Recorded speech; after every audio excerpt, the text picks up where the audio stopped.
Hello guys, today I'm going to show you how to display sale label and discount block on the product page. For this you need to go on your product panel, click products and choose your product. Then scroll down and you will see price and compared price. Compared price is the previous price, single price it's the current price.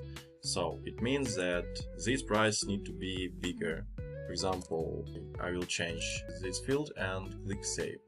After saving, we click preview button and you will see this block with discount. And we can go to the home page and here you will see sale label. Okay, for example, if your product has variations like this product, few apples, it's for testing. I have rated weight 1, 3 and 5 kilogram, and Shopify generate automatically 3 variations.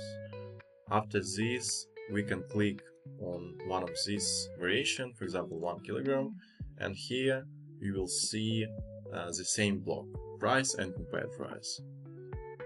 Product with variation has the same functionality, so we can choose weight and our discount will be changed. For example, 5 kilogram has one price, 3 kilogram another price. So I hope this video will be useful for you. You can subscribe on my channel, like this video, and have a nice day. Bye.